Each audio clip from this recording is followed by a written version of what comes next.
रोज हजारो प्रवाशांना त्यांच्या ध्येयापर्यंत पोहोचवताना काही माणसं स्वतः मात्र लोकांच्या मनात कायमची जागा निर्माण करून जातात. कर्तव्य, शिस्त, प्रामाणिकपणा आणि माणुसकी या चार शब्दांचा अर्थ जर एखाद्या व्यक्तीच्या आयुष्यातून समजून घ्यायचा असेल तर तो प्रवास आहे बाळकृष्ण देवाप्पा दाटे यांचा. माझी जिद्द होती की मी एसटीतच नोकरी करणार. माझे वडील एसटीत कंडक्टर होते. त्यामुळं मला पण वाटत होतं की आपण पण एसटीत कंडक्टरच व्हावं. त्यामुळे मी ती जिद्द मनाशी बाळगून मी एसटीत कंडक्टर म्हणूनच नोकरीला लागलो. आणि सगळ्यात महत्त्वाचं म्हणजे मी माझ्या वडिलांच्या सोबत 9 वर्ष एसटीत काम केलं. आम्ही दोघांनी मिळून एसटीत 9 वर्ष ड्युटी केली. बरोबर 29/5/1992 साली माझा पहिला दिवस विटा डेपो. मला अगोदरच सगळं काम येत होतं. मी सकाळी एक ड्युटी करून आलो आणि दुपारी परत मला साहेबांनी सांगितले की आज माणसं कमी आहेत आणि तुम्ही डबल ड्युटी करायला पाहिजे. पहिल्या दिवशी मी डबल ड्युटी केली. तिथं मी विटा डेपोत 4 वर्ष काम केलं.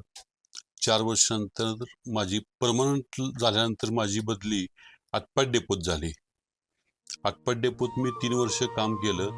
1 जानेवारी 1997 रोजी तासगाव आगारातून रुजू झाल्यानंतर त्यांनी फक्त बस चालवल्या नाहीत तर माणसं जोडली. प्रवाशांचा विश्वास जपणं, त्यांच्या अडचणी समजून घेणं आणि प्रत्येक प्रवास सुरक्षित करणं हीच त्यांची खरी ओळख बनत गेली. तिथून परत माझी मिसेस किर्लोस्करवाडीला हायस्कूलवर सर्व्हिसला लागली शिक्षिका म्हणून. त्यामुळं मला तासगाववरनं ते सोयीस्कर होतं म्हणून मी परत तासगावला आलो. तासगावला मी 20 वर्ष ड्युटी केली. तासगाव ड्युटी करत असताना नेहमी लॉंग रूटच करायचो. तासगाव रत्नागिरी, तासगाव मुंबई, तासगाव पुणे आणि सर्व यात्रा.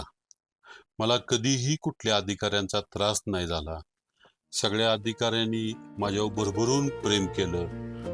तब्बल 19 वर्ष तासगाव आगारात सेवा देताना त्यांनी प्रामाणिकपणाची एक वेगळीच छाप निर्माण केली. 2005 सालचा महापूर. संपूर्ण परिसर भीतीच्या छायेत होता. पावसाचा कहर, अडकलेली माणसं आणि प्रत्येकाच्या चेहऱ्यावर अनिश्चितता. पण अशा वेळीही बाळकृष्णजी ठाम उभे राहिले. 2011 प्रवासी वाढवा अभियान स्पर्धा होती कामगिरीची आणि बाळकृष्णजींनी पुणे विभागात प्रथम क्रमांक पटकावत स्वतःची वेगळी ओळख निर्माण केली. हा सन्मान फक्त पुरस्कार नव्हता तर प्रवाशांनी ठेवलेल्या विश्वासाची पावती होती. 2014 मध्ये दिवाळी, आषाढी वारी आणि आळंदी यात्रेच्या काळात विक्रमी उत्पन्न मिळवून देत त्यांनी नियोजन, व्यवस्थापन आणि जबाबदारी यांचं उत्तम उदाहरण घालून दिलं. आणि मग आला तो अभिमानाचा क्षण. 2016 साली महाराष्ट्र शासनाने त्यांच्या कार्याची विशेष दखल घेत महाराष्ट्र शासनाचा गुणवंत कामगार पुरस्कार प्रदान केला. हजारो कर्मचाऱ्यांमधून मिळालेला हा सन्मान त्यांच्या 24 वर्षाच्या निष्ठावान सेवेचा गौरव होता. यानंतर 2020 फेब्रुवारीमध्ये सांगली विभागात त्यांना तिकीट चेकर म्हणून बढती मिळाली. पण अधिकार मिळूनही त्यांनी माणुसकी कधी सोडली नाही. दंडापेक्षा मार्गदर्शन महत्त्वाचं या विचाराने त्यांनी वाहतूक नियंत्रक म्हणून प्रत्येक कर्मचाऱ्याला आणि प्रवाशाला आपलेपणाने साथ दिली. 2020 तासगावातनं पोलीस डेपोला आलो. पोलीस डेपोत 1 वर्षभर काम केलं आणि मला प्रमोशन मिळालं. प्रमोशन मिळाल्यानंतर माझी बदली सांगलीला झाली चेकिंगला. मी चेकर म्हणून 6 महिनेच काम केलं. ते काम करणं चेकरचं मला योग्य नाही वाटलं. त्यामुळं मी तिथून परत पलूसला आलो. पलूसला आलो आणि कोरोना सुरू झाला. कोरोना सुरू झाल्यानंतर मला तामणकर मॅडमनी सांगितलं, आदाटे तुम्ही सुट्टी नाही घ्यायची. तुम्ही मालवाहतुकीचं बघायचं आणि तुम्हाला मी जिल्हा समन्वयक करते मालवाहतुकीचं. आणि मला तामणकर मॅडमनी मालवाहतुकीचं जिल्हा समन्वयक केलं आणि मी सगळीकडे फिरून एसटी बंद असताना एवढं एसटीला उत्पन्न मिळवून दिलं. 87 लाख रुपये मी एसटीला मिळवून दिलं. निव्वळ माझ्या कौशल्यावर. सगळ्या कारखान्यावर फिरलो, MIDCत फिरलो आणि गाड्या मी भरून दिल्या. साखर इथून जयगडला नेली आणि ज्यावेळी मालवाहतूक सुरू झाली त्यावेळी परत मी पलूस आगारात हजर झालो. परत तिथं 6 वर्ष मी काम करत होतो. पण आज 31 मे 2026 मी एसटीतून सेवानिवृत्त होत आहे. माझ्यावर माझ्या चालक वाहकांनी, सगळ्या अधिकाऱ्यांनी भरभरून प्रेम दिलं. हे काम करत असताना मला भोकरे साहेब, डेप मेजर अभय पाटील साहेब, विभूते साहेब, उदय पवार साहेब यांचं भरभरून प्रेम मिळालं. त्यांनी माझ्यावर जी जबाबदारी सोपवल ती सगळी मी यशस्वीपणे पार पाडली. मला प्रवाशांची सेवा करायची खूप चांगली संधी मिळाली. मी त्या संधीचं सोनं केलं आणि एसटीमुळं माझं नाव एवढं मोठं झालं. भरपूर मोठं माझं नाव झालं एसटीमुळं. निवड हे एसटीमुळंच झालं. पण प्रत्येक यशामागे एक शांत शक्ती असते. बाळकृष्णजींच्या आयुष्यात ती शक्ती ठरल्या सौ लताजी. त्या सध्या पुणेदी येथील शाळेत मुख्याध्यापिका म्हणून कार्यरत आहेत. आजचा क्षण आमच्या कुटुंबासाठी अत्यंत अभिमानाचा आणि भावनिक असा आहे. माझ्या पतीने एस टी महामंडळामध्ये कंडक्टर पासून सेवेला सुरुवात केली.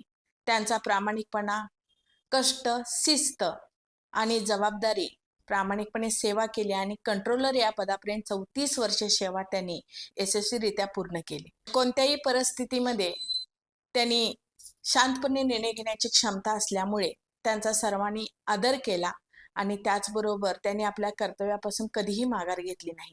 घर आणि नोकरी सांभाळत असताना त्यांनी कुटुंबाकडेही तेवढंच लक्ष दिलं आणि त्यांच्या मेहनतीमुळे आज आमच्या कुटुंबामध्ये स्थैर्य, त्याचबरोबर संस्कार आणि आत्मविश्वास मिळालेला आहे. आज त्यांच्या सेवेकडे पाहताना मन अभिमानानं भरून येतं. त्याचबरोबर ते ज्यावेळी नोकरी करत होते एस टी महामंडळामध्ये, त्यावेळी त्यांनी नोकरी ही सेवा म्हणून, समाजसेवा म्हणून त्यांनी कार्य केलं.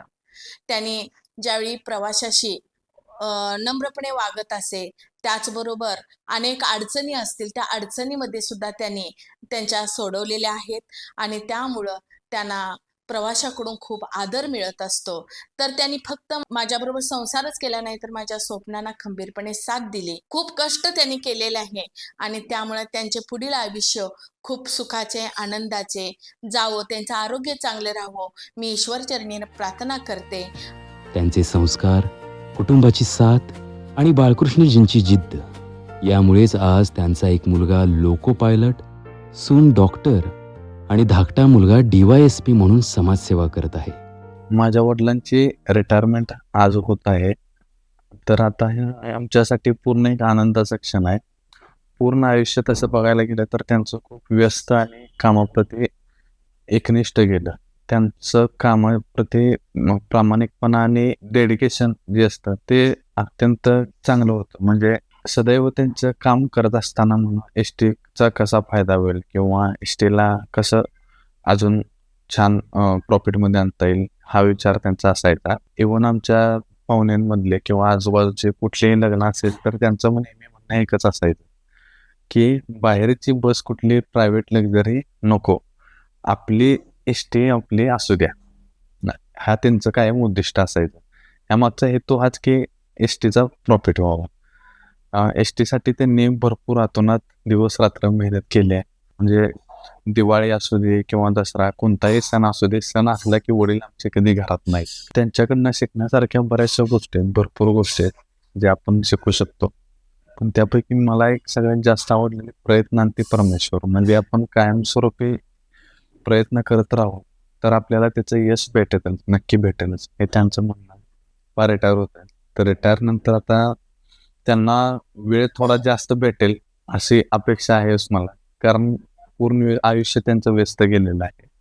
आता राहिलेल्या वेळात त्यांनी फिरून घ्यावं. त्यांचं बरंचसं बाहेर फिरणं राहिलेलं आहे. प्रवासांमुळं बाहेर प्रवास व्हायचा, पण फिरणं आणि प्रवास ह्यात बरंच अंतर आहे आणि त्यांचा आम्हाला आमच्या कुटुंबाला पण वेळ जरा जास्त मिळेल. 34 वर्षाचा हा प्रवास फक्त एस टी सेवेतला प्रवास नाही, तर तो आहे विश्वास जपण्याचा, माणुसकी टिकवण्याचा आणि कर्तव्याला आयुष्य मानण्याचा.